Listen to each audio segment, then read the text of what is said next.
Meus irmãos, a paz do Senhor Jesus a todos, amém?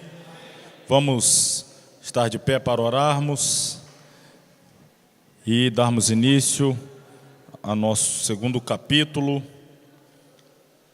da escatologia bíblica. Querido Deus e eterno Pai, louvamos e adoramos o Teu nome, Te glorificamos e Te agradecemos por mais esta oportunidade que nos é concedida de estarmos na Tua casa, na Tua presença, e aqui podermos estudar e aprender mais da Tua palavra. Abençoe a nossa vida, fale aos nossos corações, ao nosso entendimento, nos dê, Senhor, a compreensão da Tua palavra e que saiamos nessa noite edificados para a glória do Teu nome. Oramos a Ti no nome de Jesus. Amém. Vamos lá, sem perda de tempo, página 13, capítulo 2.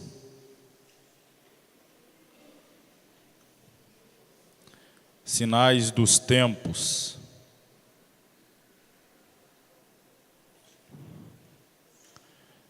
Página 13, capítulo 2, sinais dos tempos.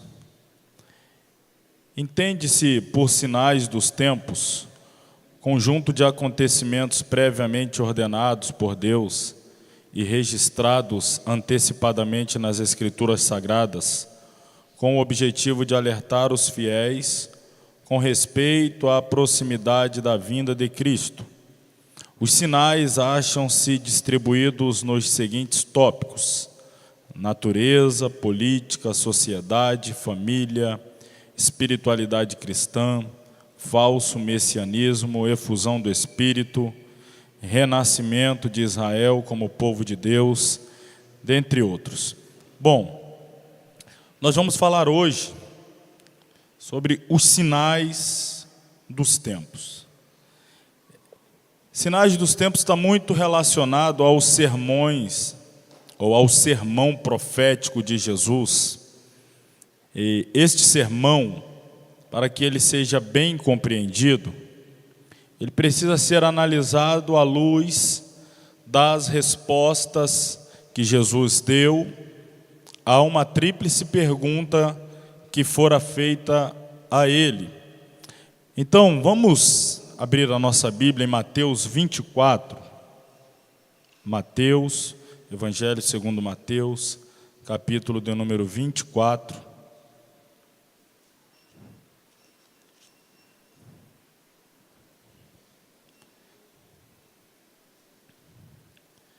Nós vamos ler aqui os versículos, a princípio, 1, 2 e 3.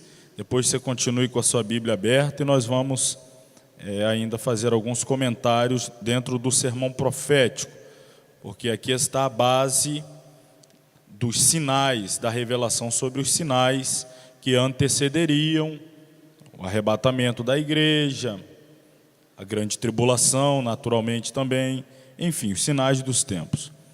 Capítulo 24, versículo 1.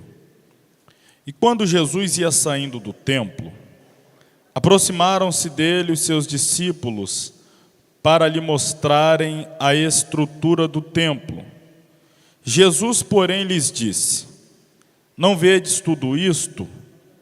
Em verdade vos digo que não ficará aqui pedra sobre pedra que não seja derribada. E estando assentado no Monte das Oliveiras, chegaram-se a ele os seus discípulos em particular, dizendo, dize-nos, quando serão essas coisas? Que sinal haverá da tua vinda e do fim do mundo? Até aqui. Preste atenção no que estava acontecendo. O contexto desta pergunta.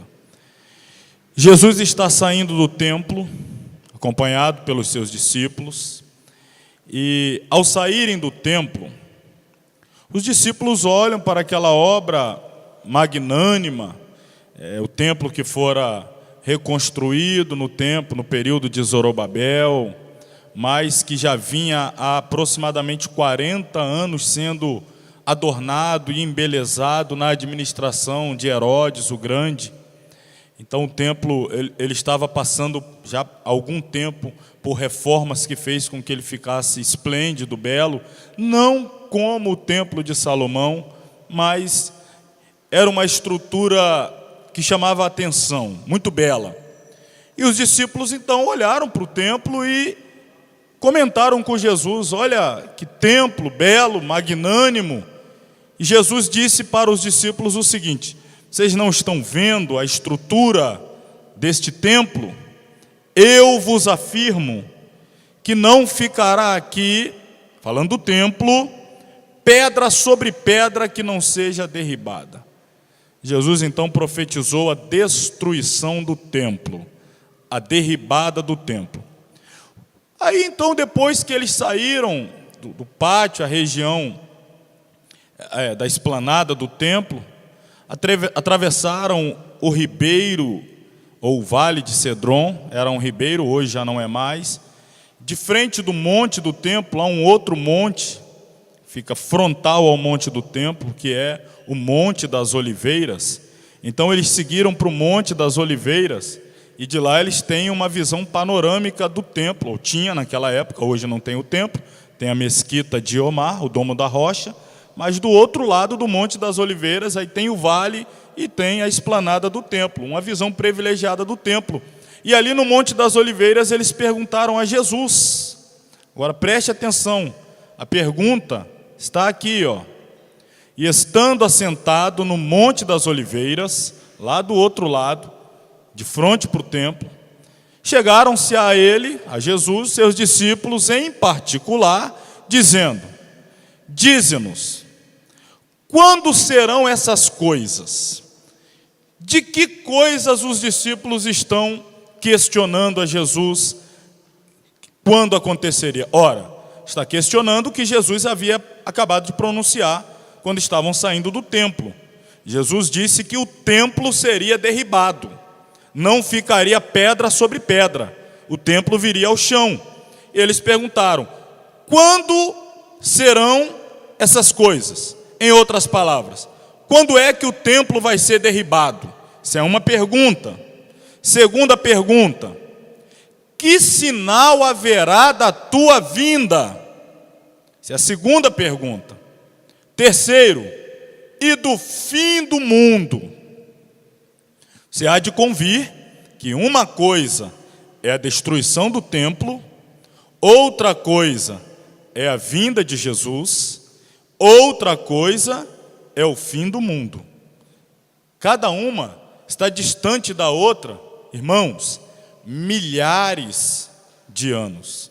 São 3 perguntas, e cada uma está distante da outra.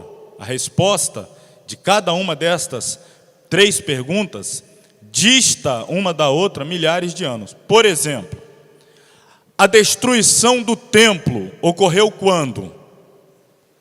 No ano 70 da nossa era.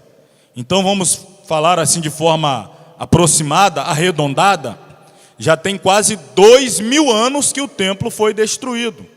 Estamos em 2017, 1900 e tantos anos, quase 2000 anos que o templo foi destruído. Jesus já voltou? Então olha só, o intervalo entre a destruição do templo e a volta de Jesus já está aí aproximadamente 2000 anos, entre a destruição do templo e a volta de Jesus. Vamos supor, uma hipótese real, pode acontecer, mas vamos trabalhar aqui de forma hipotética. Vamos supor que Jesus volte para arrebatar a sua igreja hoje. O arrebatamento aconteça ainda hoje. Jesus arrebatando a sua igreja hoje, após o arrebatamento da igreja, se seguirá um período de 7 anos aqui na terra, que é a grande tribulação. Nós ainda vamos estudar esse período. Ao término da grande tribulação, nós ainda vamos ver esses eventos, ocorrerá o retorno de Jesus em glória para estabelecer aqui na terra o seu reino milenial. Portanto, quando Jesus arrebatar a igreja, ainda tem 7 anos aqui na terra de tribulação. Ao término da tribulação, tem 1000 anos, ou seja, 1 milênio, são 1000 anos de governo de Cristo aqui na terra. Depois do milênio, nós teremos então, depois do milênio, aí vamos ter o julgamento final, e depois do julgamento final, então o fim do mundo, a destruição, e aí a criação de novo céu e nova terra. Então observe, se Jesus volta hoje para buscar a sua igreja, até o fim do mundo ainda terá 1007 anos. 1007 anos.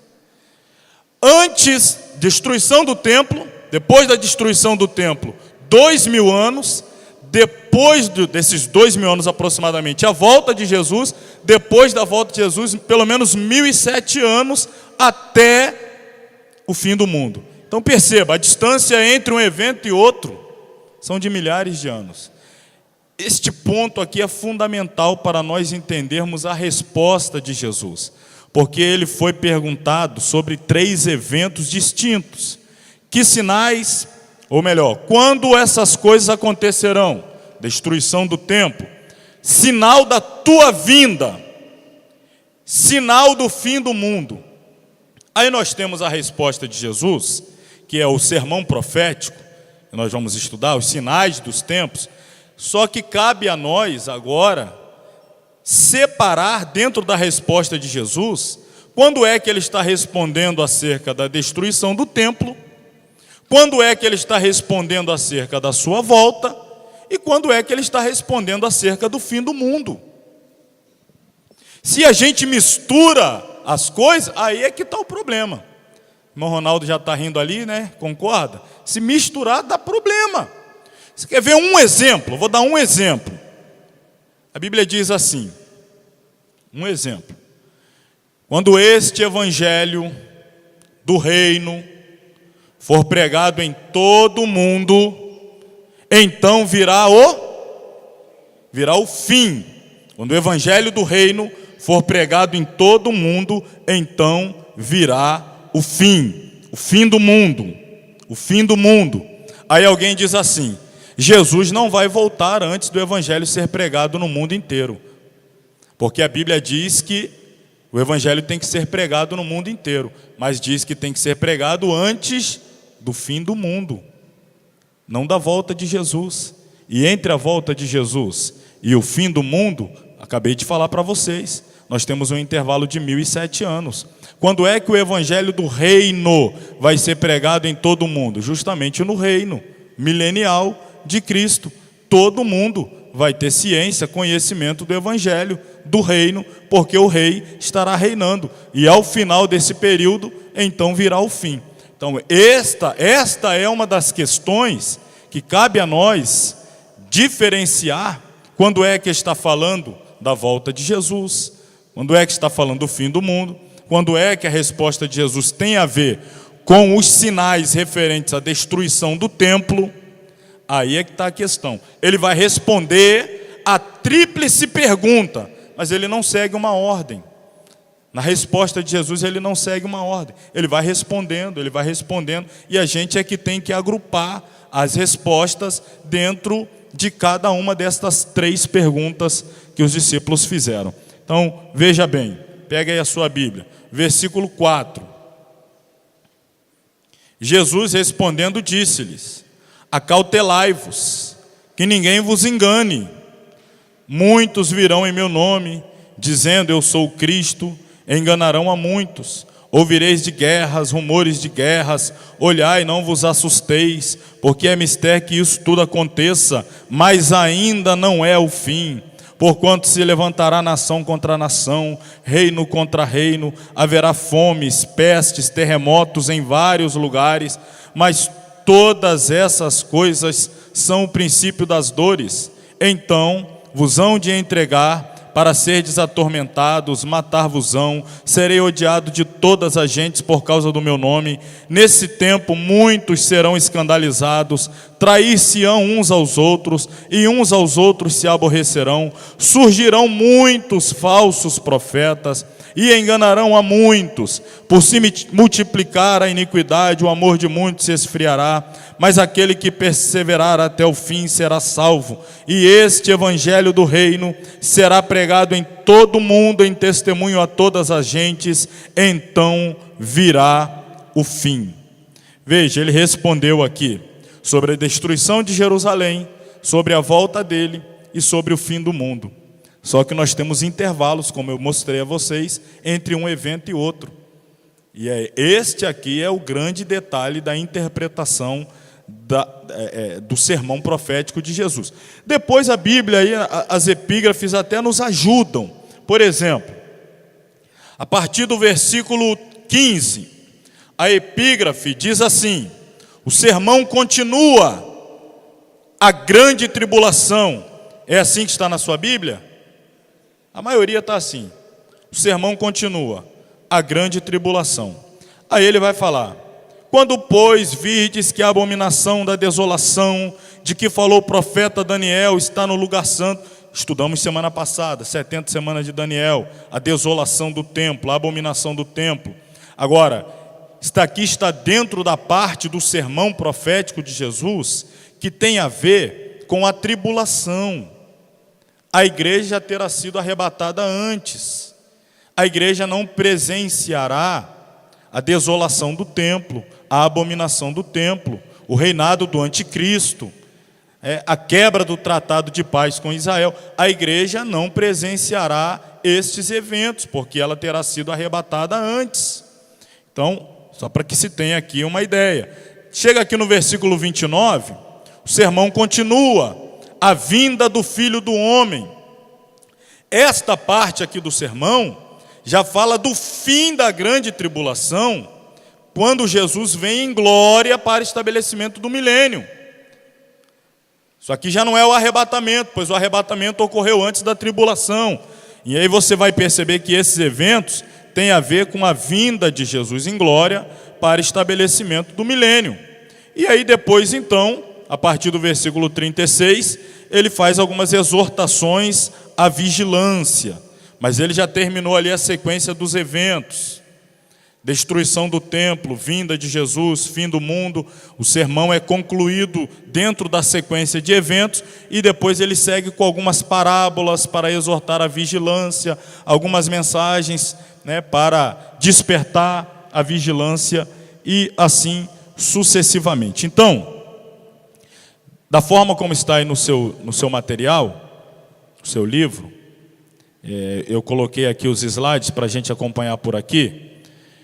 Sinais dos tempos eu já falei, a gente leu. O que entendemos por sinais dos tempos está aqui, conjunto de acontecimentos ordenados por Deus e registrados antecipadamente nas Escrituras Sagradas, com o objetivo de alertar os fiéis com respeito à proximidade da vinda de Cristo.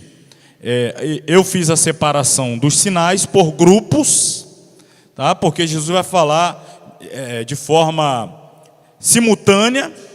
Ele vai falar de sinais na natureza, ele vai falar de sinais na esfera política, geopolítica, ele vai falar de sinais na área espiritual, ele vai falar de falso messianismo, ele vai falar de esfriamento do amor, de apostasia, ele vai falar, por exemplo, do homem da iniquidade, a ascensão do anticristo, ele vai falar sobre o sinal da figueira, o renascimento de Israel.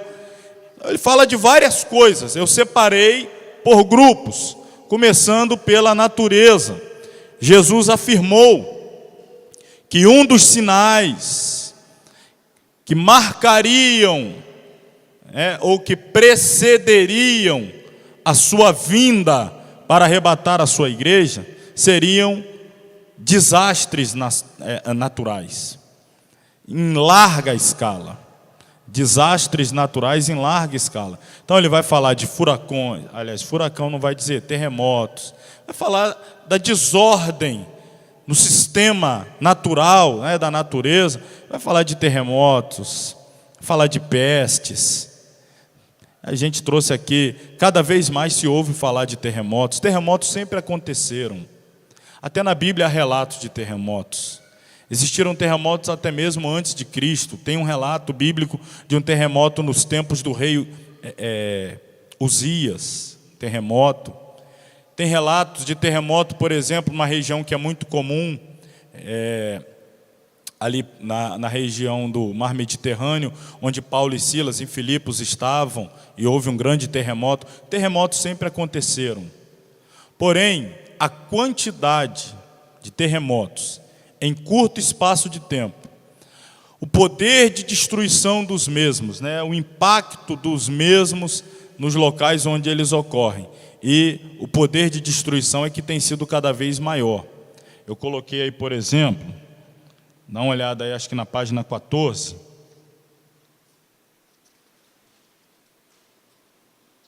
Aliás, 13, página 13, quando eu falo de terremoto.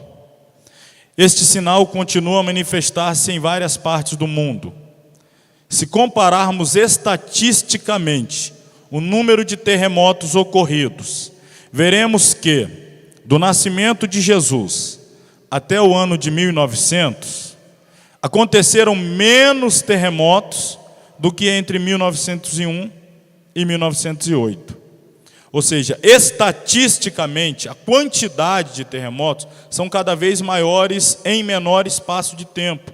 O poder de devastação é cada vez maior. A mortandade, a destruição, o impacto, os prejuízos financeiros, climáticos, etc., são cada vez maiores. Então a gente está analisando a questão do terremoto no sentido da sua escala de quantidade, cada vez maior. Recentemente a gente ouviu falar de terremoto aí. Foi semana passada ou retrasada, o tempo passa tão rápido, mas não tem 15 dias um grande terremoto no México, que coincidentemente foi no mesmo dia, na mesma data que havia ocorrido o terremoto na mesma região, algumas décadas atrás, no mesmo dia, coincidência ou não sei, mas uma devastação muito grande, uma mortandade enorme. Então, terremotos, pestes. Eu poderia trazer outras aqui que ainda continuam matando milhares, milhões de pessoas, doenças, enfermidades novas que aparecem, e outras antigas que a cura ainda não foi encontrada, pestes como AIDS, como câncer, cada vez maiores. Cada novo ano inventa-se ou fala-se em uma nova pestilência, em uma nova epidemia, em uma nova doença, e por aí vai. Recentemente foi intitulada a peste do século XXI, ebola. A mortandade que ele trouxe foi muito grande. Jesus falou sobre fome, sinais da sua vinda, fome. A fome até não tem sido nem muita notícia, não tem se noticiado. As pessoas já têm se acostumado até a conviver com esta catástrofe.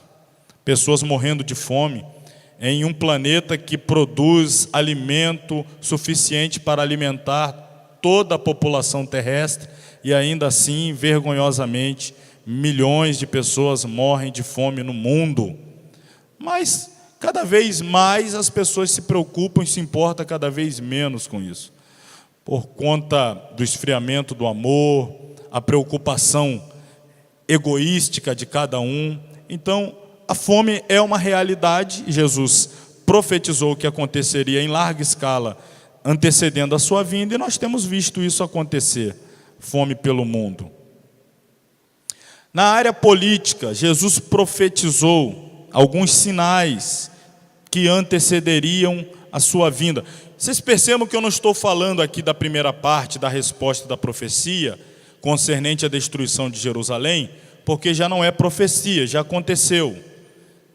No ano 70, Jerusalém foi destruída. Jesus disse da grande mortandade, etc. Já aconteceu, já se cumpriu. Nós estamos analisando agora sinais, tanto da vinda de Jesus, quanto do fim do mundo. Estes ainda estão por acontecer. Então, na área política, nós temos visto aí crises no mundo, crise migratória, pessoas fugindo de cenários de fome, de guerra, principalmente no continente africano, atravessando aí aos centenas em barcos que cabem lá 50, 60 pessoas, vão 300 atravessando o Mediterrâneo, arriscando suas vidas para fugirem de política de austeridade, de guerra, região de fome, de conflitos étnicos, principalmente na África. Então, o mundo vive essa crise migratória. Esta cena aí rodou o mundo, foi uma das cenas mais fortes. Dentro desta crise migratória, um menino que morreu à beira da praia, atravessando, tentando fugir da crise do seu país. Crise de refugiados pelo mundo. Este movimento de migração, Jesus falou dessa fuga, as pessoas fugindo em massa de suas terras, de seus países, de um lado para o outro, em busca de sobrevivência. Isso está sendo noticiado cada vez mais, essa crise migratória, crise de refugiados espalhados aí pelo mundo. Quando se fala de guerras, a gente não vive um cenário de guerra como Primeira Guerra Mundial, Segunda Guerra Mundial, mas o mundo está em guerra.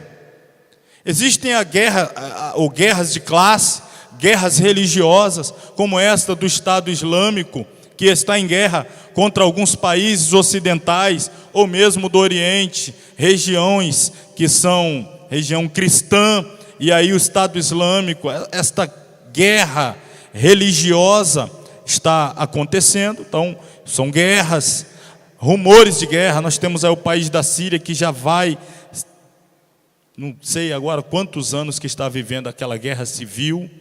O mundo no começo se mobilizou, tentou de alguma maneira mediar, mas hoje também pouco se importa.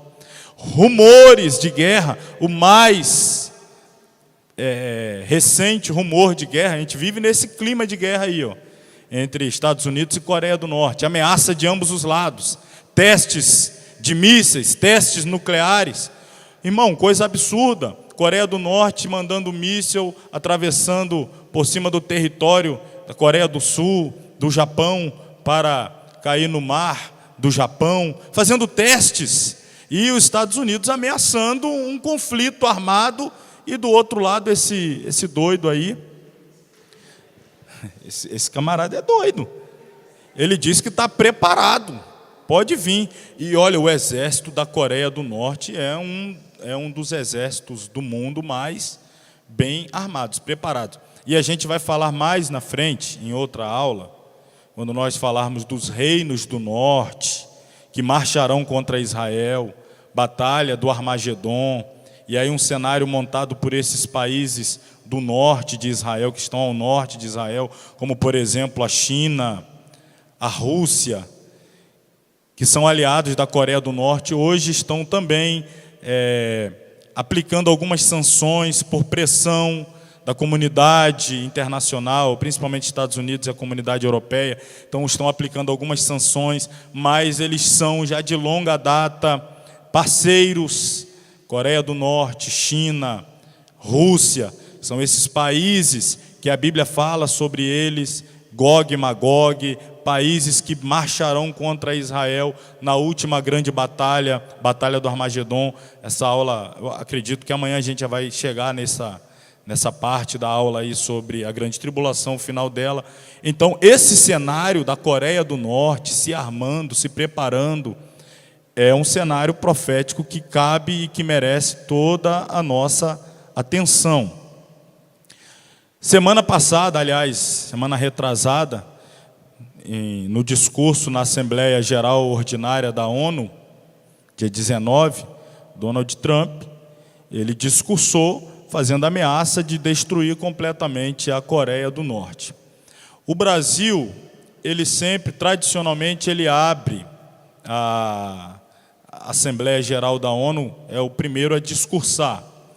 2014, 2015, 2016, 2017, principalmente 2014 e 2015, quando os discursos foram abertos pela então presidente do Brasil, Dilma Rousseff.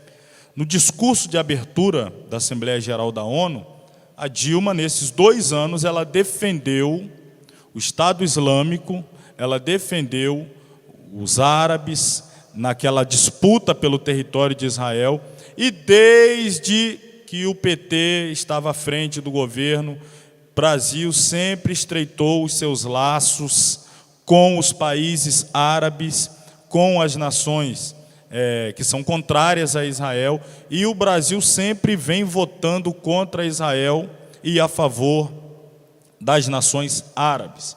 Então o Brasil tem se posicionado contrário a Israel já há alguns anos. Houve uma crise diplomática muito séria no ano passado, se não estou enganado, porque rejeitaram o premier israelense, melhor dizendo, o embaixador israelense que foi enviado para o Brasil. Uma crise muito séria. Israel ameaçou de não enviar nenhum embaixador, ficar sem representatividade diplomática no Brasil. O Brasil não fez muito esforço diplomático para tentar mediar e resolver essa situação. O então chanceler era José Serra, não fez muito esforço. Enfim, dentro do cenário internacional, o Brasil tem se posicionado contrário a Israel e a favor dos países islâmicos, muçulmanos. Isso é importante nós entendermos também. Barack Obama, ele era muito em cima do muro nessa questão do conflito no Oriente Médio. Já o Donald Trump, ele tem falado clara e abertamente que ele é favorável a Israel e que ele defende a autonomia de Israel sobre o domínio de Jerusalém. E já se prontificou, como nós vamos ver aqui a seguir, a mediar dentro da sua possibilidade um espaço na esplanada do templo para que Israel, os judeus, possam reconstruir o seu templo. Ele tem interferido de alguma maneira nessa disputa política.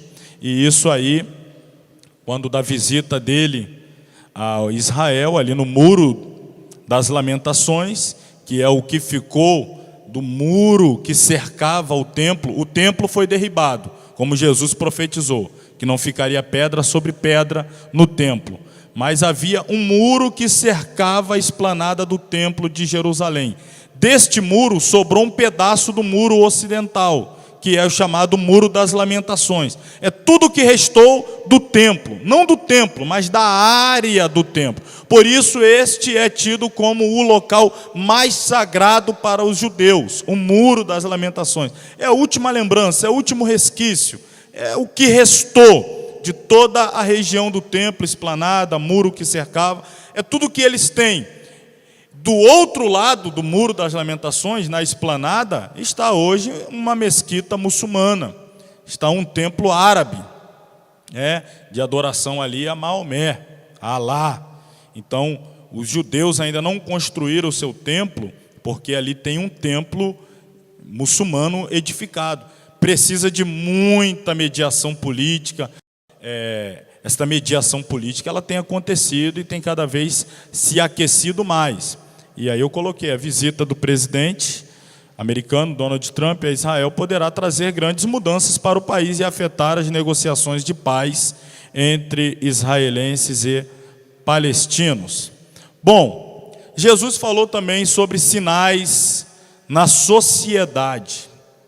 Algumas mudanças drásticas na sociedade que marcariam a vinda de Jesus, ou a sua volta para arrebatar a sua igreja. E dentro desses sinais na sociedade, Jesus falou, por exemplo, que quando o Filho do Homem estivesse para voltar, seria como nos dias de Noé. Casavam-se, davam-se em casamento, ninguém estava preocupado com o juízo que haveria de ser derramado, que foi profetizado, o dilúvio. Cada um estava em busca da sua satisfação, cada um estava em busca do seu prazer pessoal. Então, Jesus falou que a sociedade dos dias que antecederiam a sua vinda era uma sociedade como nos dias de Noé, uma sociedade egoísta, uma sociedade hedonista, uma sociedade buscando o seu prazer, consumo, felicidade, casando, dando-se em casamento, trocando de casamento, enfim, uma sociedade depravada, uma sociedade lasciva, corrupta, sem moral, sem valores éticos. Seria a sociedade que marcaria ou que antecederia a vinda de Jesus. E o que é que nós temos visto? Esse movimento de inversão de valores morais, movimento LGBT, mais recentemente, o que chocou muitos aí, inversão de valores morais, né, crianças sendo expostas a cenas de pedofilia, pode-se dizer, mas eles dizem que é arte, são inversão de valores, a questão da ideologia de gênero, antifamília, cada vez mais crescente, essa agenda para tentar desfazer aquilo que Deus criou, desconstruir a base da sociedade cristã, os valores morais, os valores de família, os valores de gênero, masculino, feminino, pai, mãe, filho, enfim, há toda uma organização, há todo um trabalho para desconstruir, para destruir todo esse conceito. Ideologia de gênero, entrando na escola, as crianças na mais tenra idade, já há uma agenda para que as crianças, já desde muito cedo, não mais tenha essa noção de gênero definido, se é masculino, se é feminino, isso deve ser decidido depois. A ideologia de gênero prega que ninguém nasce homem, ninguém nasce mulher. A questão do gênero, isso é decidido depois.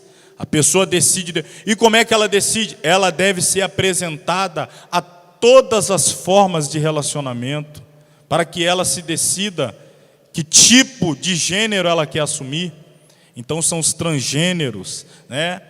E isso tem sido orquestrado de uma forma muito forte, cada vez mais veemente, para adentrar já nas escolas, para que as crianças desde muito cedo sejam apresentadas a essa degradação moral da sociedade. E Jesus disse que os dias que antecederiam a sua vinda, estas seriam as principais marcas da sociedade. São sinais na sociedade. Sinais na área da espiritualidade. Se você estiver acompanhando aí, você vai ver que isso está tudo no seu livro. Eu estou colocando os slides aqui para a gente dar uma dinâmica maior, mas está tudo aí. Eu estou respeitando essa sequência. Na espiritualidade, ou a falta dela, a igreja do tempo do fim seria a igreja de Laodiceia. Das 7 igrejas, a Laodiceia é a última. E a gente já viu que cada igreja representou um período da história da igreja. E a última igreja, portanto, representa o último período da história da igreja antes do arrebatamento. E a igreja de Laodiceia é a igreja que se julga bem, mas está mal. Que quando faz uma análise de si mesma, acha que está com tudo, está vivendo o seu auge, o seu melhor momento de riqueza, de prosperidade, de representatividade na sociedade, na esfera política, na esfera acadêmica, em todas as camadas da sociedade. Uma igreja que acha que está abafando, mas Jesus diz que ela não está com nada. Pobre, miserável, cega, nua. A igreja de Laodiceia. E a gente está vivendo esses dias. É claro, os remanescentes existem, os fiéis existem, existe Filadélfia dentro de Laodiceia, mas a característica desta geração, a característica maior desta igreja, desse tempo, é Laodiceia, é a igreja morna, é a igreja descomprometida com o Evangelho de Cristo e com o Cristo do Evangelho, o Cristo da cruz. Então olha aí, hoje a gente tem carnaval gospel, carnaval com Cristo, a alegria do Senhor é a nossa força. Ecumenismo, o que é o ecumenismo? É um movimento de junção, de mistura, é um movimento sincrético, onde se junta todas as religiões. Hoje é muito comum se ouvir falar de culto ecumênico. Culto ecumênico. O que é um culto ecumênico? No culto ecumênico fala o líder espiritual das religiões afrodescendentes, fala o padre, fala o pastor, fala o budista, fala todo mundo, é um culto ecumênico, todo mundo fala, todo mundo tem vez. Ninguém está errado, todo mundo está certo. E olha aí, uma das marcas desse movimento ecumênico, principalmente na área da música, do show, gospel, tem sido muito forte essa mistura. E infelizmente, ao invés da Bíblia influenciar a mensagem cantada, a mensagem louvada, na verdade, são essas músicas, como é que chama quando a pessoa escreve a música, a letra da música, chama... Essas composições aí, essas composições é que tem influenciado as mensagens. Tem muito pregador que está pregando baseado em música herética, nem na Bíblia. Ele ouve a letra de uma música herética e ele, ou seja, ao invés do púlpito influenciar a área do louvor, o mau louvor, o péssimo, que nem deveria ser chamado de louvor, porque vem recheado de heresia, de mensagem herética, tem influenciado o púlpito, a pregação, a mensagem. Esse movimento ecumênico, olha aí, a gente está vendo aí essa época ainda que a Xuxa lá estava lá na Rede Globo, e aí fez um especial, e aí convidou as principais estrelas, né, do mundo gospel, na época, Regis Danese, Damares, e chamou também as principais estrelas da música católica, o padre Marcelo e o outro lá, o padre Galã, né? Fábio de Melo. E aí cantou um, cantou outro, cantou um, daí a pouco canta todo mundo junto. E aí fala, é o mesmo Deus, a gente está cantando para o mesmo Deus e tal, e vão todo mundo junto. Você adora Maria, eu adoro, e tá tudo bom. Está cada vez mais normal. Você vai ver no programa de televisão, tá lá as dançarinas seminuas e o camarada cantando louvor lá, meu irmão. E vai misturando. Esse ecumenismo, esse movimento está cada vez mais crescente. E as pessoas estão aceitando isso cada vez com mais tranquilidade. O Papa Francisco, quando ele esteve visitando o Brasil, vocês souberam que ele visitou uma Assembleia de Deus quando esteve aqui no Brasil?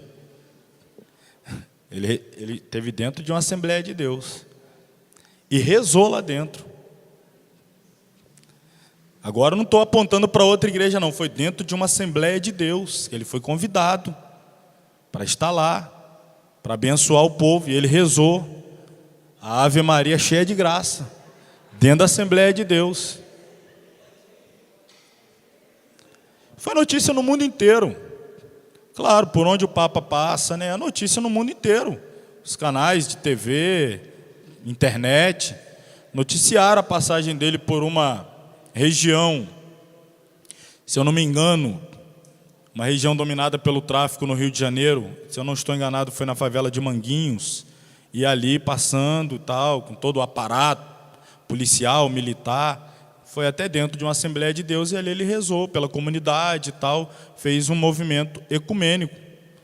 Todo mundo achou isso tudo muito normal. Está cada vez mais normal esse movimento ecumênico.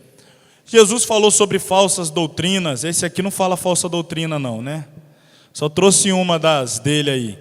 Quando ele se viu apertado financeiramente para pagar os programas, aí ele inventou o tal do trízimo.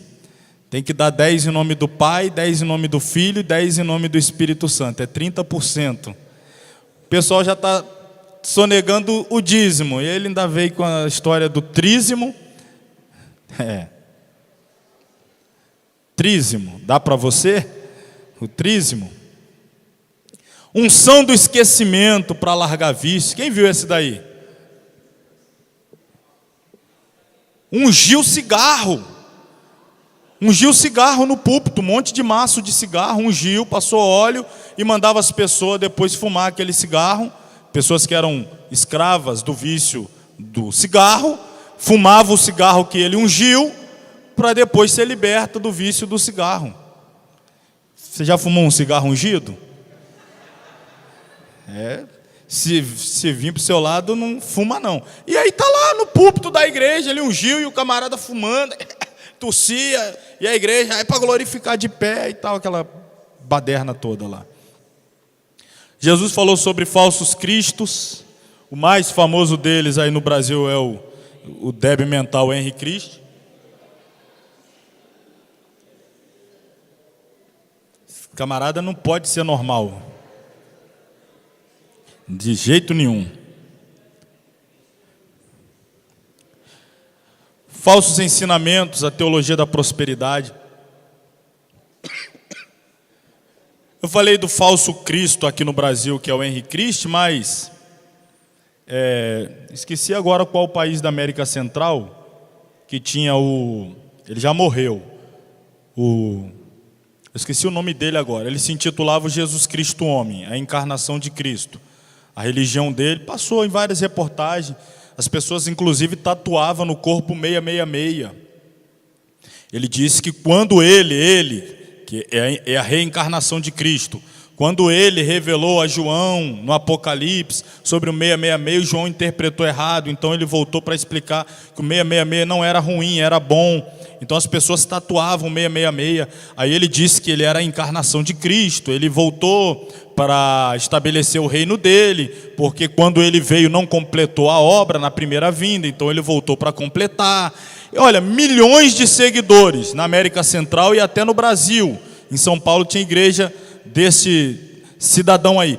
E ele disse que ele era eterno, ele voltou para não morrer mais e tal. Enfim, estabeleceu o reino dele, só que morreu.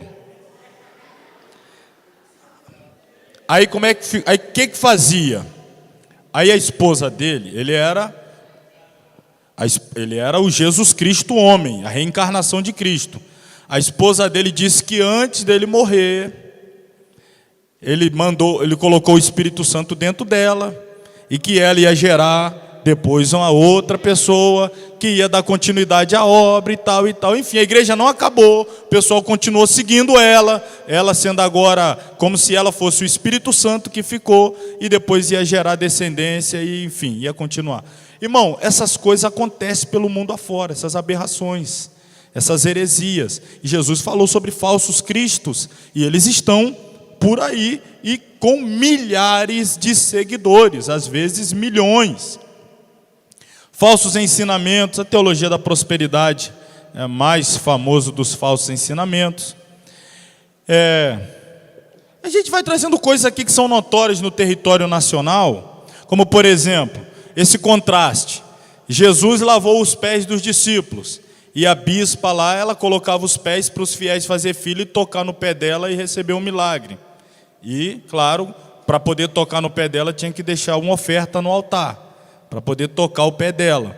Enquanto Jesus é que lavou dos discípulos, ali o povo paga para tocar no pé da esposa do apóstolo, a bispa. A réplica do templo de Salomão, o orçamento dessa obra, 680 milhões. Tá? Outra heresia, este templo. Quem já passou perto lá? Quem já visitou o templo de Salomão? Já foi lá?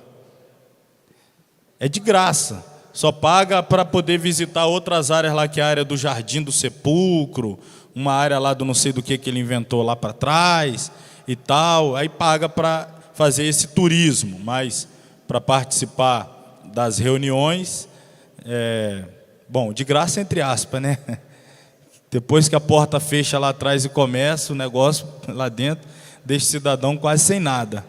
Mas isso é mais uma das grandes heresias do nosso templo, é essa reconstrução do templo, do modelo do templo de Jerusalém, este aqui no estado de São Paulo, na principal avenida ali, Celso Garcias, no Brás.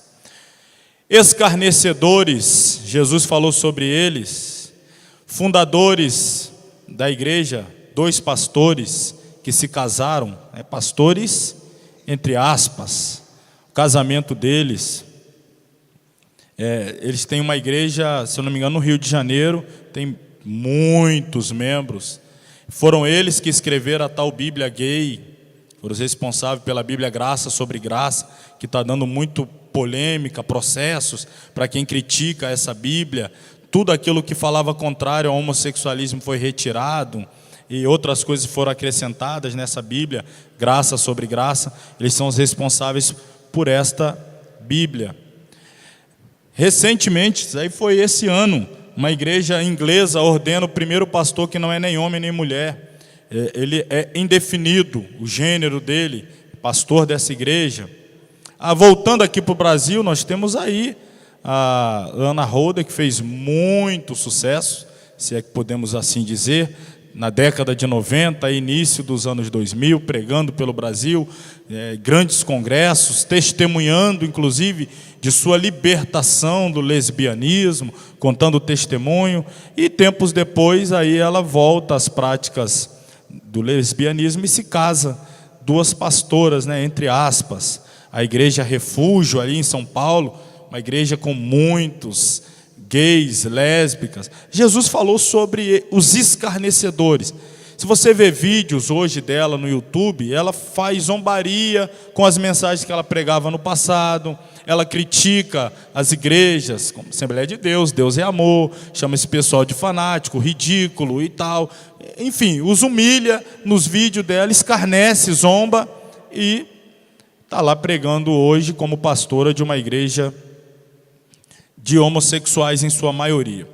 Esfriamento do amor, Jesus falou sobre ele, o esfriamento, a briga hoje entre lideranças de igreja pelo poder, por dinheiro, enfim, como eu disse, a verdadeira ou a principal marca dessa geração do arrebatamento não é avivamento, e sim apostasia.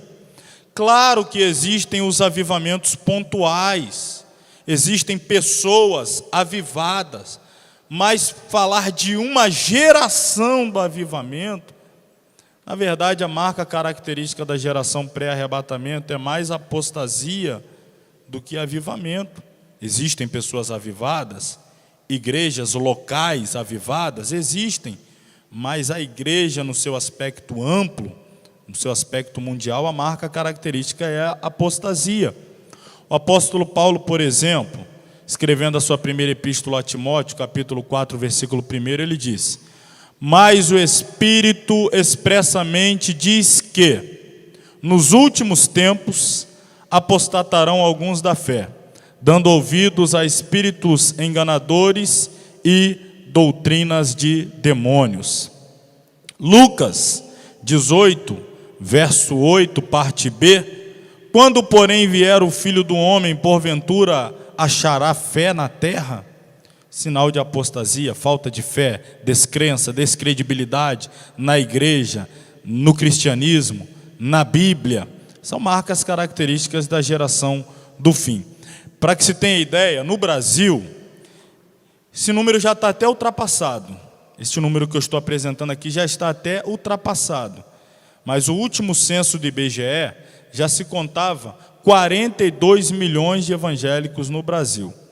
A última pesquisa, o número de evangélicos aumentou mais de 60% em uma década, mais de 60% em 10 anos. De acordo com o IBGE, os evangélicos passaram, em 10 anos, de 26 milhões para 42 milhões, um avanço que atinge todas as regiões do país. Agora você pensa, um país que aproximadamente 25% da população, porque hoje já se ultrapassou os 50 milhões de evangélicos, uma população de pouco mais de 200 milhões, então 1 em cada 4 brasileiros é cristão evangélico, pelo menos as estatísticas do IBGE, assim foi declarado, 1 a cada 4 ou em cada 4 brasileiro é evangélico. Agora pensa, olha a situação moral do nosso país. Olha a situação espiritual do nosso país. 25% da população evangélica. E que diferença tem feito nessa nação? No aspecto espiritual, no aspecto moral, na área política. Os políticos evangélicos estão tão metidos e charfudados nos escândalos, tanto quanto os não evangélicos. Brasil afora, no cenário nacional ou mesmo local, não tem feito ou não tem representado com galhardia o nome de cristão. Então pensa, será que nós estamos vivendo um avivamento por conta dos números, sendo que estes números não refletem em mudança de caráter, mudança de vida, regeneração, pessoas vivendo vidas que glorifiquem a Deus, abandonando o pecado, práticas imorais? Nós temos os números, mas e daí? O que estes números têm, ou em que estes números têm se traduzido na prática da vida cotidiana do cristão evangélico brasileiro? Estamos vivendo mais apostasia do que avivamento. As pessoas olham os números e dizem avivamento. Só que se você olhar a prática de vida, a conduta, a postura moral, ética, espiritual, aí você vai chegar a outra conclusão. Não é avivamento, é apostasia. Bom, o último, aqui da nossa sequência, porém mais importante, sinal dos tempos, dentro do sermão profético de Jesus, o mais importante sinal é o sinal da figueira. A figueira é Israel. Olhai para a figueira, olhai para Israel. Está aí no seu livro, está na página, está em que página aí? Página 16. Renascimento de Israel. Esse é o último dos sinais. Então, está aí, vamos acompanhar aqui. Jesus afirmou que nós devemos aprender da parábola da figueira. Bom, eu falei para vocês semana passada, a gente vai encerrar aqui para ir para o intervalo. Eu falei para vocês semana passada que Israel, a diáspora, a saída ou a expulsão em massa de judeus, israelitas, judeus principalmente, né, assim eram chamados, da nação, do território de Israel, a partir do ano 70, ano 68 já começou, 69, as invasões do general Tito, e 70 então foi o golpe de misericórdia e a expulsão de judeus do território de Israel. Eles se espalharam por todo o mundo, foram expulsos do seu território no ano 70 da era cristã, da nossa era. O retorno de judeus para sua terra e até a terra de Israel começar a ser reconhecida, ao menos em parte, porque é todo dividido o território entre judeus e palestinos, todo fatiado, mas em partes, ter reavido, recuperado parte do seu território, para que eles pudessem retornar para lá. Isso aconteceu no final da Segunda Guerra Mundial. Segunda Guerra Mundial, de 1939 a 1945, final da Segunda Guerra, após terem sido dizimados no chamado Holocausto de Hitler, mais de 6 milhões de judeus. Então, e ali foi criada ao final da Segunda Guerra a Organização das Nações Unidas, e dentre muitos problemas que esta organização teria que resolver, um deles era a questão de um território para o povo judeu poder viver, porque não tinham território, tinham sido expulsos, volto a dizer, no ano 70, e até então, pensa aí, mais de 1.900 anos sem terra, sem pátria, espalhados pelo mundo, uma nação sem território, sem pátria, sem bandeira, sem hino, sem exército, sem vida nacional, sem vida política, sem vida religiosa, sem nada, sem moeda, não tinha nada. E Jesus falou: olhai para a figueira, quando já começar a brotar os seus ramos, começar a nascer já os seus primeiros frutos, olhai para Israel, quando vocês verem a figueira brotar, olha, está muito próximo a minha vinda. Então, mais de 1.900 anos depois, ou quase 1.900 anos depois, para ser mais preciso, começou então o chamado Renascimento de Israel. Renascimento de Israel. Em 1947, o brasileiro Oswaldo Aranha defendeu junto à ONU a criação do Estado de Israel.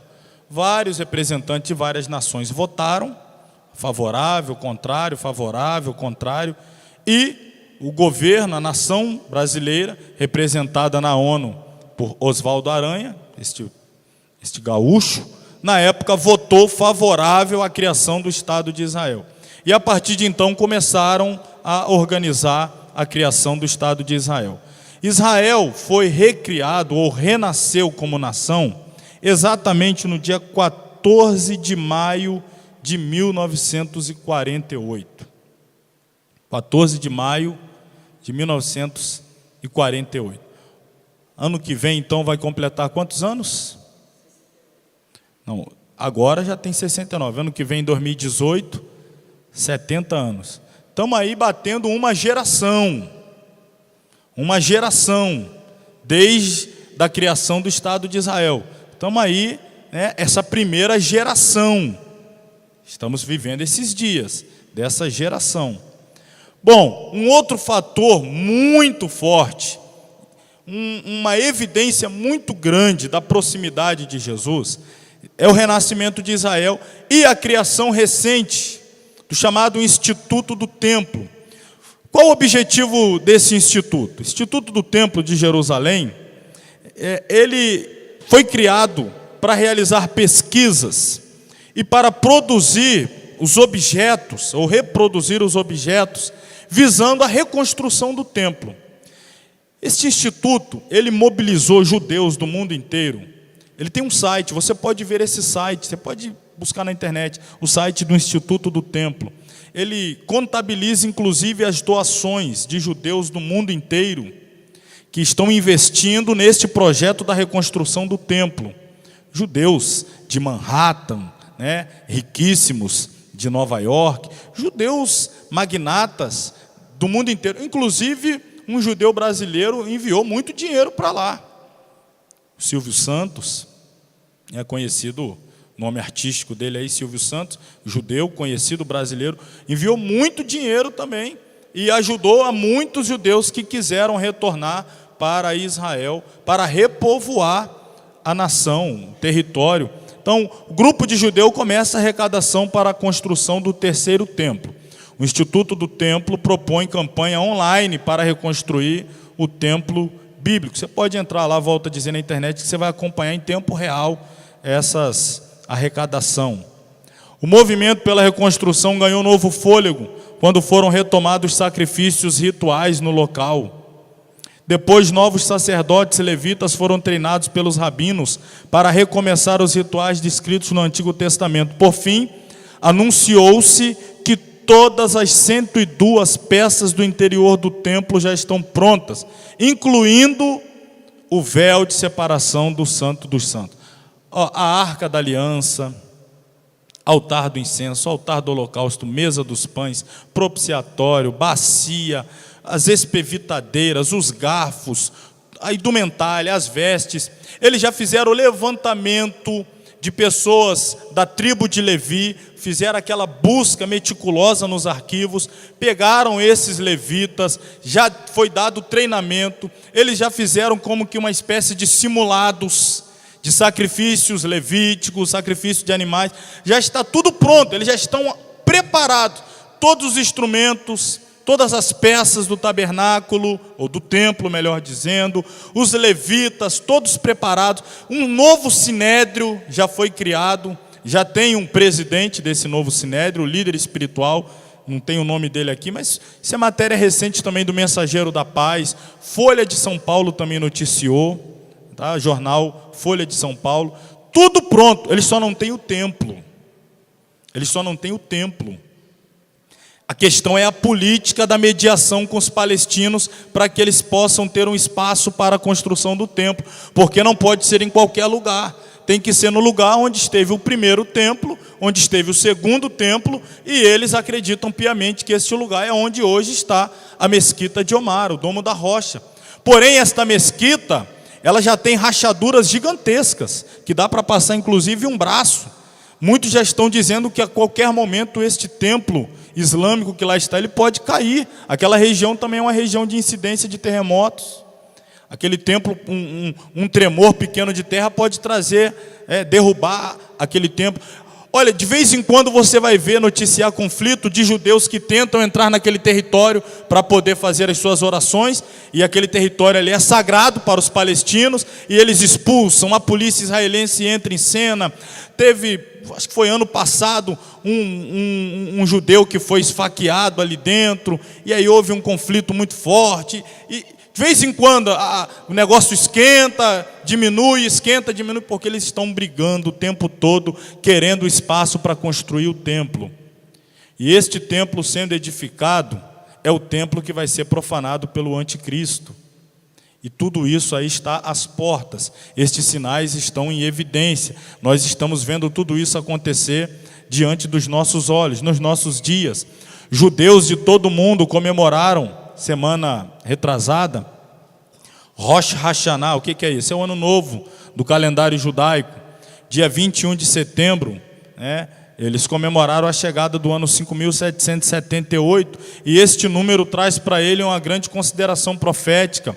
A população de Israel continua voltando. Hoje já são mais de 9 milhões de israelitas dentro do território. Por quê? Porque eles acreditam que o Messias dele vai voltar, ou vai vir, Vai vir, eles estão esperando o Messias vir.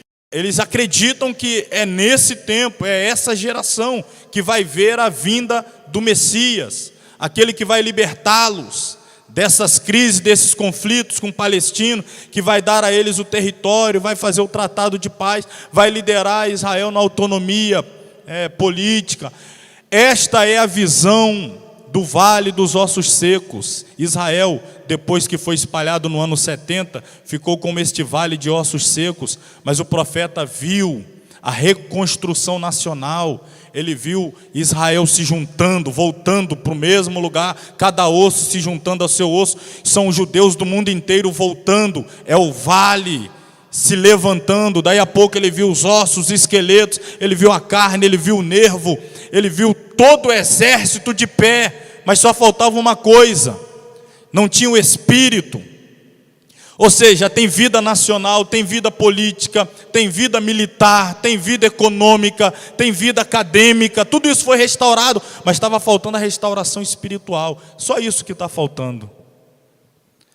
Já se juntaram os ossos, e o esqueleto ou o exército já está pronto, só não tem a vida espiritual, e eles estão acreditando que o tempo da restauração espiritual deles é esse tempo. O Messias virá, eles terão o templo, eles voltarão a ter culto, eles voltarão a ter liderança e proeminência espiritual. Eles estão acreditando que é o momento do soprar do Espírito sobre eles. A gente está vivendo esses dias do cumprimento da profecia de Ezequiel 37. Isso tudo é muito sério, são os nossos dias. Irmãos, não acredite que o arrebatamento é para a próxima geração. Nós somos a geração do arrebatamento. Esses sinais todos se cumprem com uma velocidade muito grande nos nossos dias, todos eles. Cada dia é uma notícia que aponta para um destes sinais, ou é na sociedade, ou é na natureza, ou é na vida espiritual, ou tem a ver com Israel, ou com falsos cristos, falsas profecias. Todo dia há uma notícia que aponta para o cumprimento de um destes sinais que Jesus afirmou que precederiam a sua vinda. As Escrituras apontam que o terceiro templo existirá quando o anticristo se revelar e interromper os sacrifícios. O apóstolo Paulo também o menciona quando declara que o homem do pecado irá se assentar no santuário de Deus, proclamando que ele mesmo é Deus. Então, aprendei, pois, esta parábola da figueira. Está escrito em Mateus 24:32. Quando já os seus ramos se tornam tenros e brotam folhas, sabei que está próximo o verão. Igualmente, quando virdes todas essas coisas, sabei que ele está próximo às portas. Jesus está dizendo à sua igreja: sabei que ele está próximo, ele já está às portas, porque a figueira já está brotando. Amém? Essa aqui é a primeira parte da nossa aula. Nós vamos ali para o intervalo, e eu volto falando o que vai acontecer a qualquer momento, que é o arrebatamento da igreja. Vamos lá para o intervalo.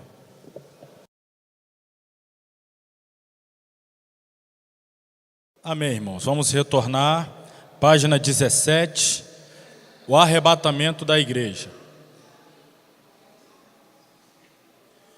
Após todos esses sinais, como eu disse a vocês, Jesus respondeu uma pergunta tríplice. Ele foi indagado sobre sinais, ou quando ocorreria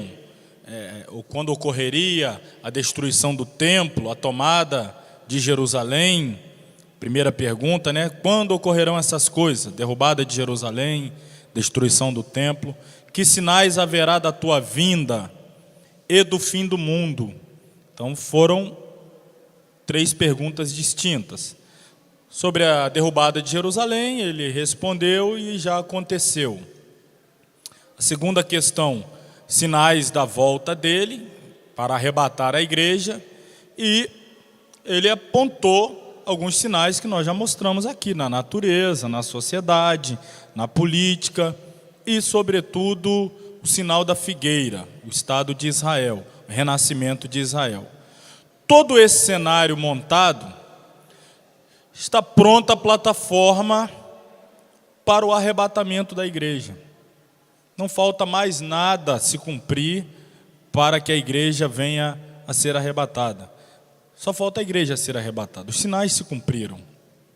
Uma vez a igreja sendo arrebatada, aí o templo, em pouco tempo, é reconstruído, o tratado com o anticristo, a aliança de paz, a mediação, enfim, tudo isso é na sequência. A igreja não estará aqui para conhecer o anticristo. O anticristo já pode estar vivo e existir nos nossos dias, mas a igreja não vai viver sob o domínio dele, ela será arrebatada antes.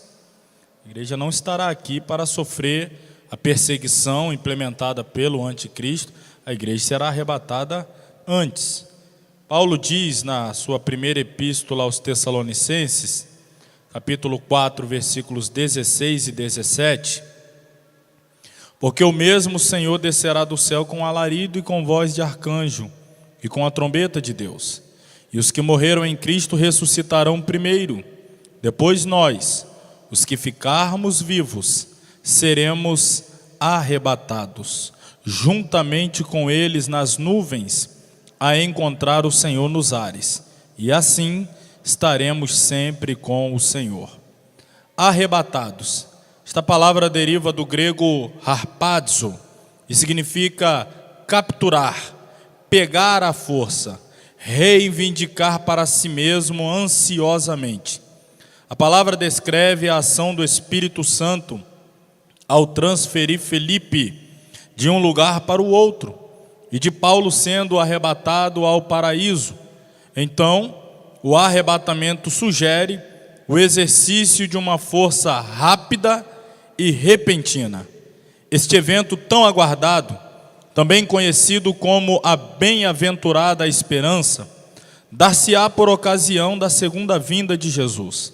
Assim, faz-se necessário, antes de tudo, esclarecer que a segunda vinda de Jesus ocorrerá em 2 fases distintas. Na primeira fase, haverá o arrebatamento da igreja. Jesus voltará invisível aos olhos do mundo, detendo-se nas nuvens, e em um abrir e fechar de olhos, arrebatará para si todos os santos. Isso ocorrerá antes da grande tribulação. A segunda fase da vinda do Senhor ocorrerá 7 anos mais tarde, já no final da grande tribulação. Dessa vez ele voltará em grande poder e glória, visível aos olhos de todos e acompanhado dos santos que foram arrebatados. Virá então para salvar e restaurar o povo de Israel, destruir o anticristo, amarrar o diabo e governar a terra por 1000 anos.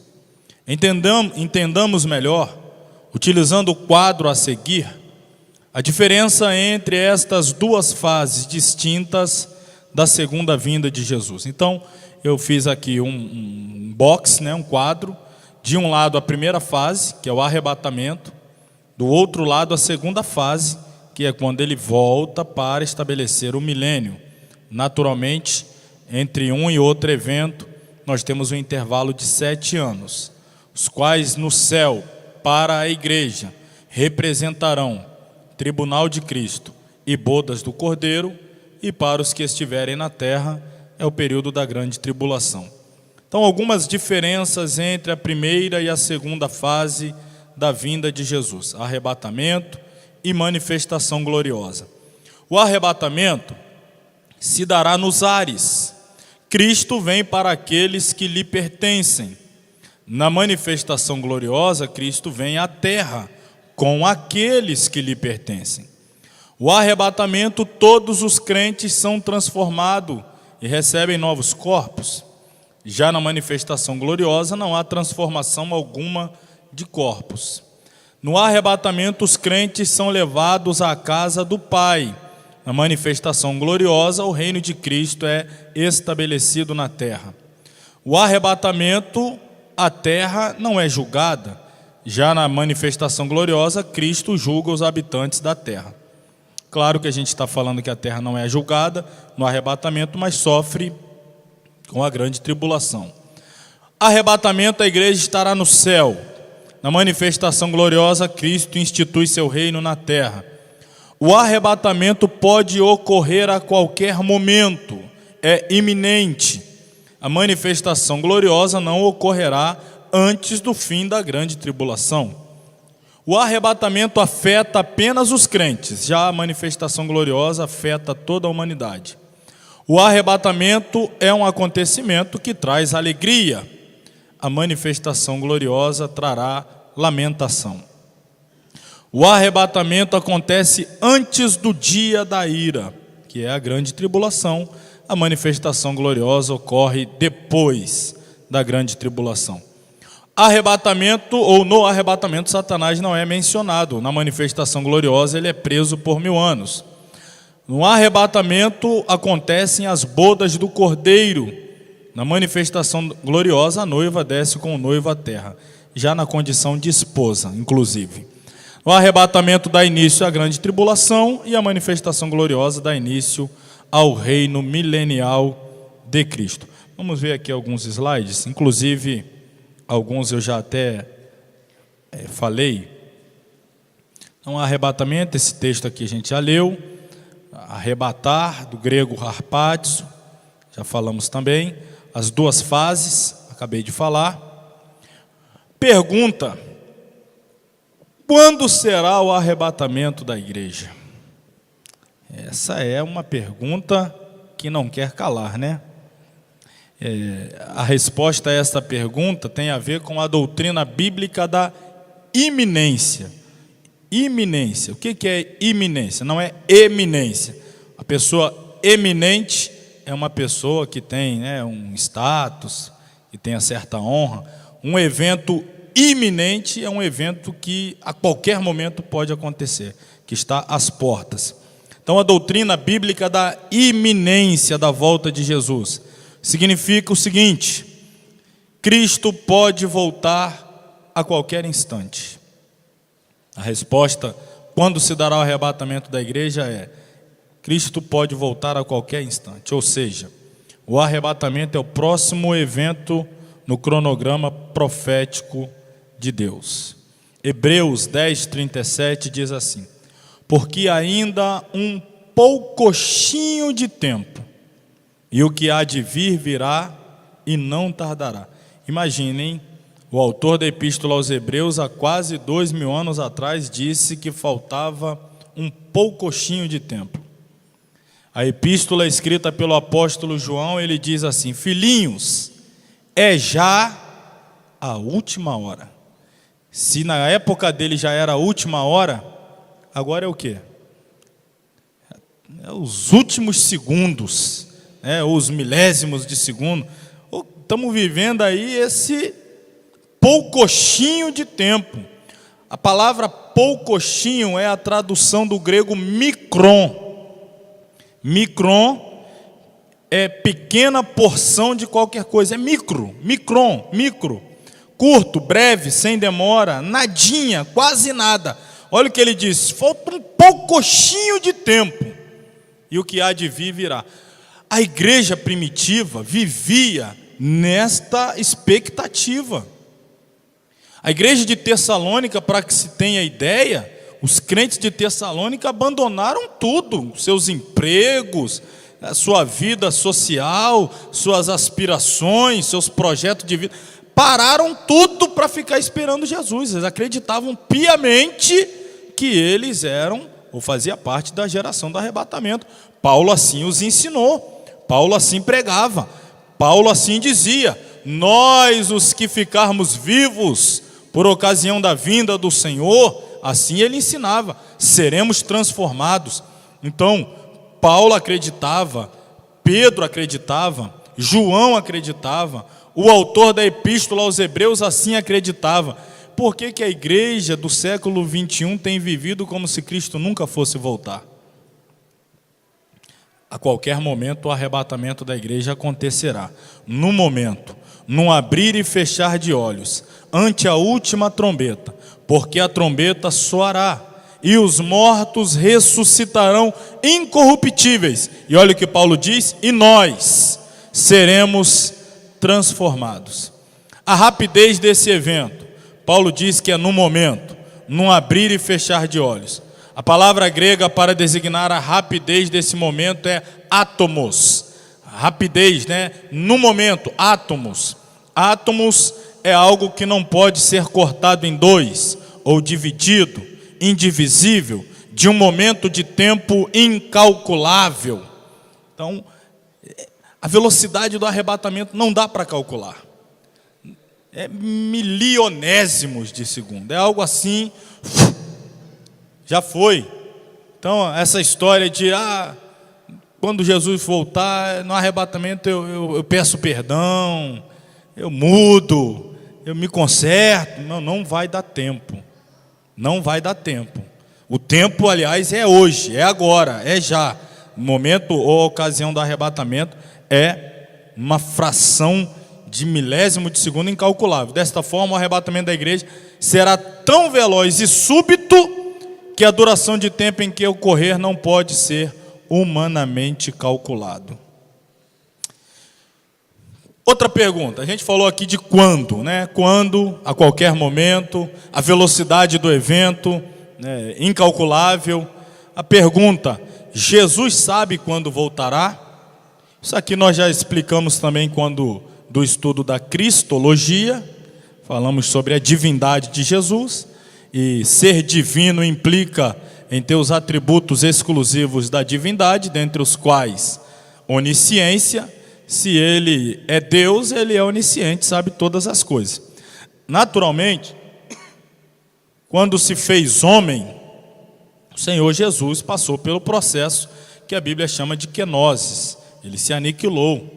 Paulo vai explicar este processo quando da sua escrita aos Filipenses, capítulo 2, versículo 7.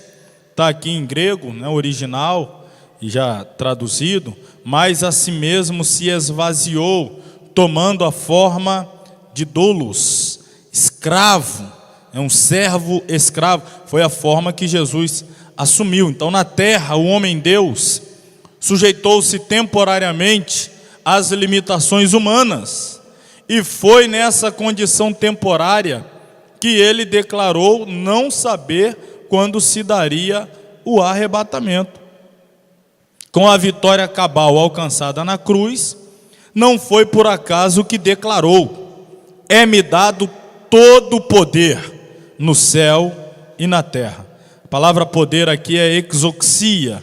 Exoxia é poder físico, mental, poder da autoridade, influência, direito de privilégio, poder de reger ou governar, autoridade sobre a humanidade. Ele diz: é-me dado todo o poder, eu tenho autoridade sobre tudo, sobre todas as coisas, no céu e na terra. Então, nesta condição, depois de morto, ressuscitado, depois de glorificado e assunto aos céus, lá em Apocalipse, quando João encontra-se com o Cristo glorificado, e ele vai revelar todo o mistério do Apocalipse. É nessa condição que ele vai falar, né, as palavras convictas, indicando seu pleno conhecimento sobre o assunto. Ele diz: venho sem demora, presto venho, cedo venho. Estão aí as referências bíblicas, ou seja, demonstrando conhecimento de quando se daria a sua volta. Vamos falar sobre a ação do Espírito Santo por ocasião do arrebatamento da igreja.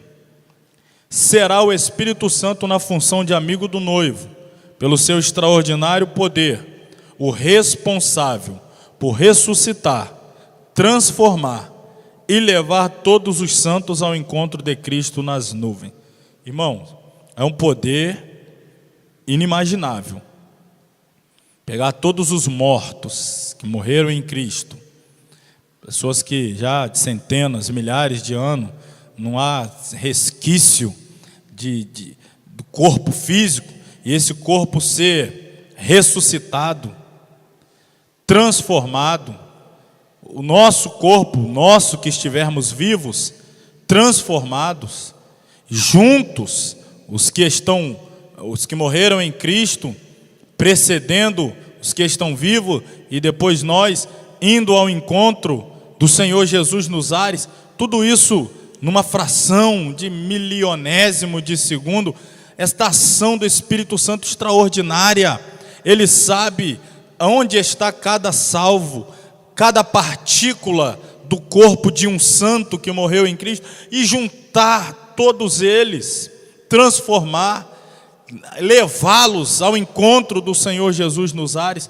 Ou seja, é um poder inimaginável, um poder incalculável, um poder que não tem como descrevê-lo, mas isso acontecerá a qualquer momento. Os vivos, nós os vivos, sendo transformados, e os que morreram em Cristo ressuscitados e recebendo também os seus corpos glorificados. Bom, um outro ponto importante a ser destacado quando se fala naturalmente do arrebatamento é a questão da ressurreição. E a Bíblia fala de duas ressurreições, a primeira e a segunda ressurreição. Então, bem-aventurado é aquele que tem parte na primeira, pois é a ressurreição da vida. A segunda ressurreição é a ressurreição da condenação. Vamos ver um pouquinho sobre isso. Primeira ressurreição, a da vida, está escrito lá em João 5:29, e os que fizeram o bem sairão para a ressurreição da vida. Essa é a primeira. A segunda, e os que fizeram o mal para a ressurreição da condenação. Jesus falou sobre duas ressurreições. A primeira, a da vida, a segunda, a da morte. Os que morreram em Cristo ressuscitarão no evento que é chamado de primeira ressurreição.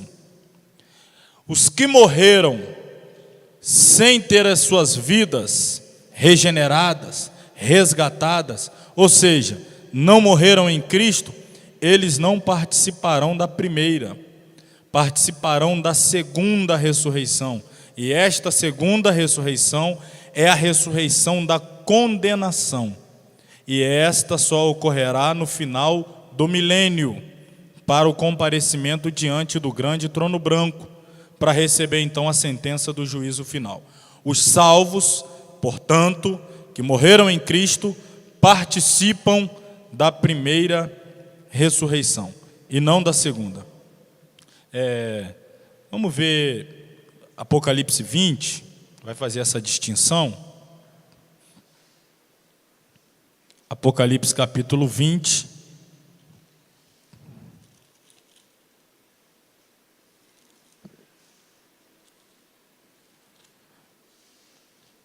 Se o irmão tiver com dificuldade de achar o Apocalipse, ajuda ele aí.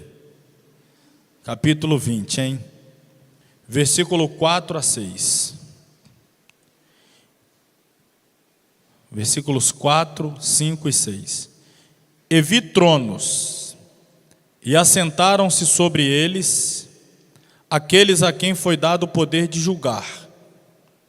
e vi as almas daqueles que foram degolados pelo testemunho de Jesus e pela palavra de Deus, e que não adoraram a besta, nem a sua imagem, e não receberam sinal na testa, nem na mão, e viveram e reinaram com Cristo durante 1000 anos.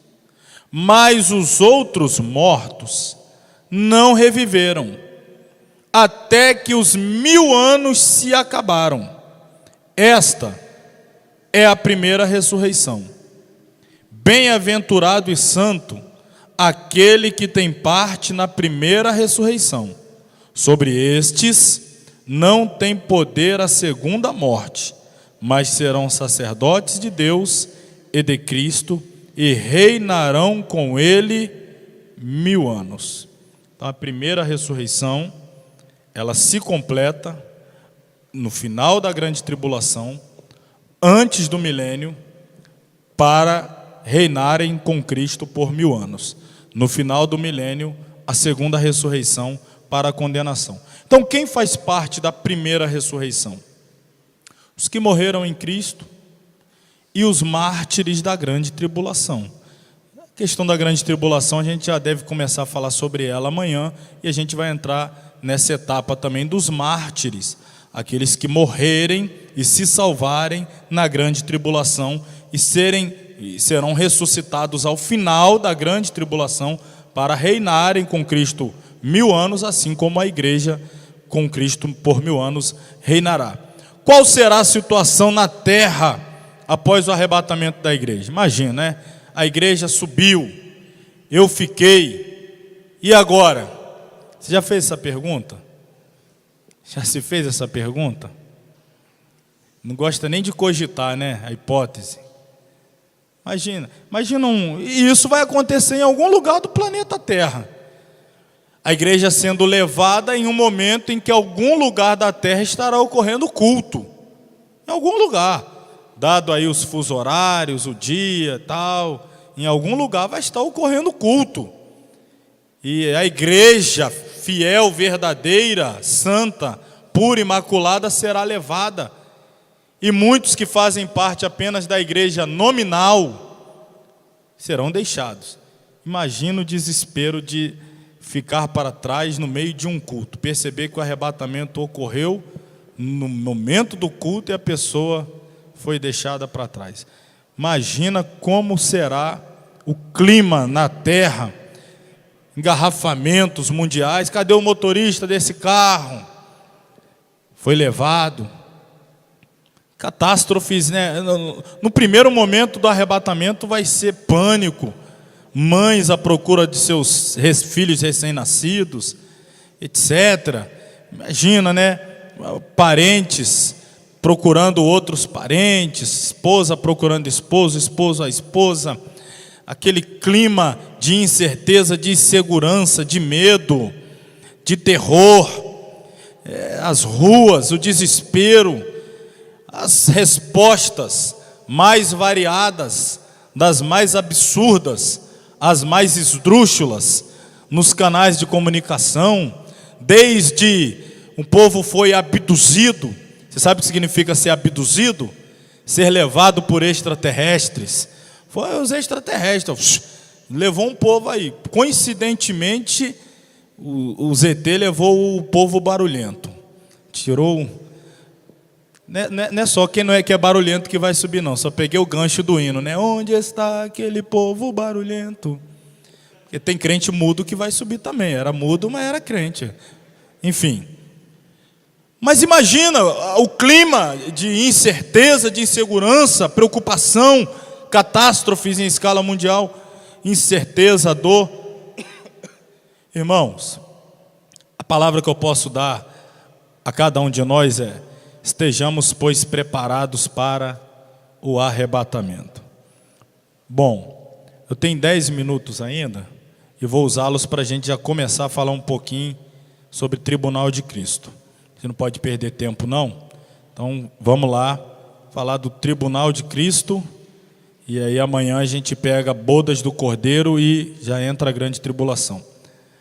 Tribunal de Cristo. A igreja foi arrebatada. O próximo evento, na sequência escatológica, é o tribunal de Cristo. Irmão, este tribunal não é um tribunal para salvação ou condenação.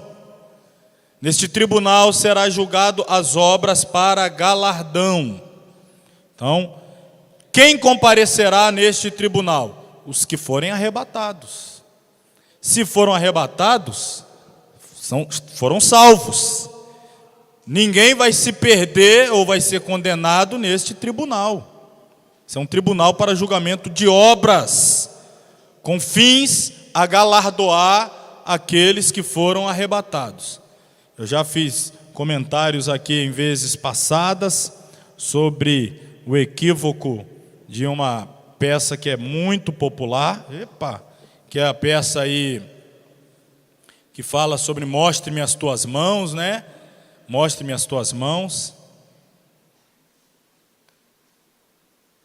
A igreja teria sido arrebatada, e aí Jesus começa a chamar a que compareça nesse tribunal para mostrar as suas obras, e aí começa uma série de justificativas, da parte de um, da parte de outro, Senhor, tem misericórdia, isso, aquilo, outro, e tal. E aí uns são absolvidos e são convidados a entrarem no gozo do seu Senhor, mas por fim nessa peça tem alguém que se esquiva de toda maneira para não comparecer diante de Cristo e apresentar as suas mãos, não tendo mais como se esquivar, comparece diante de Jesus com N justificativa, me perdoe Senhor, eu não fiz isso, aquilo, outro, por causa de não tive tempo e tal. E aí então Jesus dá uma sentença condenatória, mandando que a tal pessoa seja retirada dali, seja levada pelos demônios e seja lançada nas trevas exteriores, no lago de fogo e enxofre. Então, irmão, há uma sequência de heresias nessa peça, porque ela está dizendo que uma pessoa que foi arrebatada está sendo desarrebatada. Esteve diante de Cristo para receber ou não a recompensa das suas obras, mas de repente está perdendo inclusive a salvação, não deveria ter sido levado pelo Espírito Santo, e quem está corrigindo esse equívoco são os demônios, que estão tirando a pessoa desse lugar e levando para outro, enfim, uma série de equívocos. O tribunal de Cristo é um tribunal de julgamento, de obras para efeito de galardão, recompensa para os salvos. Então, tribunal do julgamento das obras, porque todos, disse Paulo, escrevendo aos Coríntios, todos, igreja, é uma epístola eclesiológica, ele está escrevendo para uma igreja, e ele está dizendo para a igreja, né, acreditando e pregando para salvos, todos devemos comparecer ante o tribunal de Cristo, para que cada um receba segundo o que tiver feito por meio do corpo, ou bem ou mal. Comparecer, do grego phanerô, tornar manifesto, visível, conhecido o que estava escondido ou era desconhecido. Manifestar, seja por palavras ou ações ou de qualquer outro modo. Então, todos devemos comparecer, todos os salvos, os que formos arrebatados, para que seja manifesto as nossas obras, o que fizemos, por que fizemos, com qual motivação. Esse será o julgamento. Quando e onde será esse julgamento? Jesus disse: eis que venho cedo, o cedo vem, e o meu galardão está comigo, para dar a cada um segundo a sua obra. Logo, entendemos que o tribunal se estabelecerá nos ares, onde nos encontraremos com o Senhor. Na sequência, a pergunta: galardão, receber galardão. O que é galardão? Que recompensas são essas que receberemos do Senhor? A palavra grega traduzida por galardão é esta palavra aqui, mistios. Mistios significa valor pago pelo trabalho. Salário, pagamento, recompensa. Então cada um, Jesus diz, receberá o seu galardão, sua recompensa, valor pago pelo trabalho. Galardão, volto a dizer, não é salvação. Salvação não é pelas obras. A salvação é pela graça, pela obra de Cristo, pelos méritos do Calvário. Então, salvação não é pelas nossas obras. As nossas obras nos darão ou não direito a recebermos galardão. As Escrituras ensinam que a salvação é um dom gratuito. Já o galardão é uma recompensa pelo serviço fiel. Então, temos que diferenciar aqui uma coisa da outra. Ser salvo, receber galardão. Ser salvo, receber galardão. E aí tem muita gente até que fala, eu ouço falar, tem pouco tempo estava ouvindo uma pessoa falar até, eu estou preocupado com galardão não, se eu chegar lá já está bom demais, só quero ser salvo. Não está de todo equivocado, é claro que a maior recompensa é o ser salvo, mas todo mundo que é salvo trabalha em prol do reino de Deus. A mentalidade do salvo é de trabalhar em prol do reino, ainda que não seja com vistas a ser recompensado, mas motivado pela gratidão de ter sido salvo, a gratidão da salvação.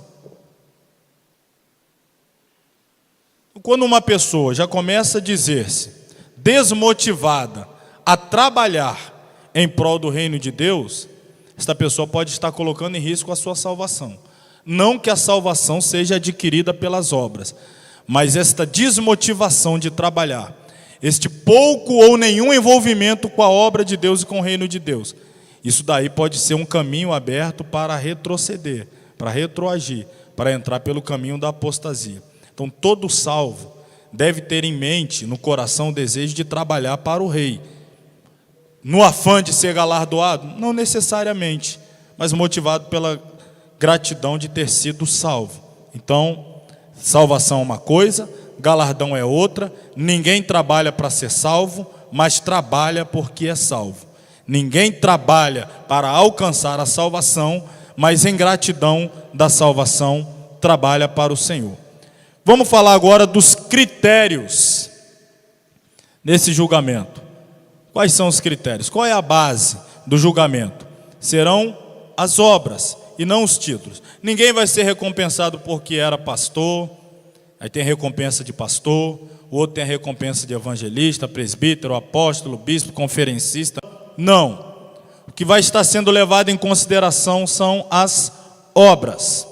Ninguém pode pôr, disse Paulo escrevendo aos Coríntios, outro fundamento além do que já está posto, o qual é Jesus Cristo. Se alguém sobre este fundamento formar um edifício de ouro, prata, pedras preciosas, madeira, feno, palha, olha aqui, eu dividi 3 grupos, eu coloquei, aliás, um grupo com 3 materiais, eu coloquei em azul, ouro, prata e pedras preciosas. O outro grupo, com outro tipo de material, coloquei em amarelo, madeira, feno e palha. Paulo está fazendo uma comparação. A obra ou o trabalho prestado para Cristo é como a edificação de um edifício. Quem está trabalhando para Cristo é como se estivesse edificando um edifício. E Paulo diz, ninguém pode construir sobre outro fundamento. A base do edifício é Cristo. Sobre o fundamento que é Cristo, a gente começa a construir então esse edifício, as obras de alguém que está em Cristo, foi regenerado por Cristo, recebeu a nova vida em Cristo, então ele começa a trabalhar. Aí Paulo coloca o seguinte, este edifício, ele foi construído usando o material, ou os materiais, ouro, prata, pedra preciosa, madeira, feno, palha. Aí ele diz assim, a obra de cada um se manifestará. Na verdade, o dia, que é o dia do tribunal, a declarará, porque pelo fogo será descoberta, e o fogo provará qual seja a obra de cada um. Então, cada um vai ter a sua obra testada pelo fogo. Se a obra foi de ouro, passa pelo fogo e subsiste. Prata, passa pelo fogo e subsiste. Madeira, feno, palha, não subsiste. Pedra preciosa, subsiste. E olha o que Paulo vai dizer: todas vão passar pelo crivo do fogo, para saber que tipo de material foi usado nesta obra. Ele diz assim: se a obra que alguém edificou nessa parte permanecer, esse receberá galardão. Passou pelo crivo do fogo e permaneceu, recebe galardão. Passou pelo crivo do fogo e não permaneceu, não recebe galardão. E aí a gente pergunta: não recebeu galardão, perde a salvação? Olha o que Paulo diz na sequência: se a obra de alguém se queimar, sofrerá detrimento, mas o tal será salvo, todavia como pelo fogo. Ou seja, por um triz, por pouco não se perdeu. E é onde eu volto a dizer: a pessoa que não trabalha, ela está correndo o risco de perder a salvação. Porque a pessoa que a obra dela é provada no fogo e não é aprovada, esse aqui foi salvo mais pelo fogo. Então trabalhe para Cristo. Todos nós podemos dar testemunho que quanto mais envolvidos estamos na obra de Deus, menos embaraçado com as coisas da terra. Quanto mais envolvido com a obra do Senhor, com a leitura da Bíblia, com a oração, com o ensino da palavra, enfim, com alguma atividade espiritual, menos propenso a ser embaraçado com as coisas dessa terra. Daí a importância de estar envolvido e trabalhando na obra do Senhor. Agora, quem não trabalha, ou trabalha de qualquer maneira, ou apresenta qualquer tipo de obra que não passa pelo fogo, o tal será salvo, todavia como pelo fogo.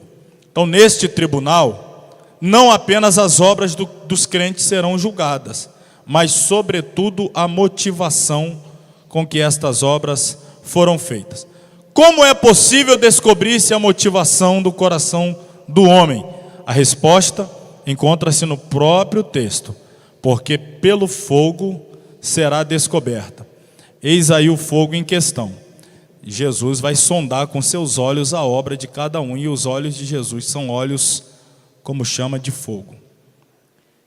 E aí ele vai analisar a obra que cada um realizou para ele. Se passar pelo crivo do fogo, receberá galardão. Se não passar, perderá. Para nós fecharmos, a gente vai fazer uma análise aqui do significado de cada um desses 6 materiais: ouro, prata, pedras preciosas, madeira, feno e palha. Vamos analisar rapidamente. A interpretação você encontra aqui no livro do teólogo Eurico Bergsten, Teologia Sistemática de Eurico Bergsten. Ele faz a seguinte aplicação: ouro simboliza as coisas de procedência divina, portanto as obras figuradas em ouro significam obras feitas em Deus.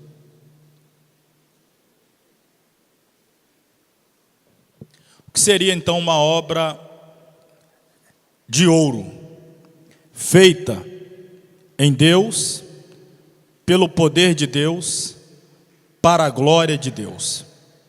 O ouro representa a divindade, representa as coisas de caráter divino. Então, obras de ouro são obras realizadas em Deus, na força e no poder de Deus e para a glória de Deus. O segundo grupo, prata. Prata simboliza redenção. Portanto, as obras figuradas em prata significam obras feitas pela fé em Cristo e não através da força natural do homem. Então, obras de regeneração, salvação de perdidos, busca do que está afastado, obras de redenção, de regeneração, obras feitas em Cristo para a glória e louvor do nome de Jesus Cristo, obras de prata.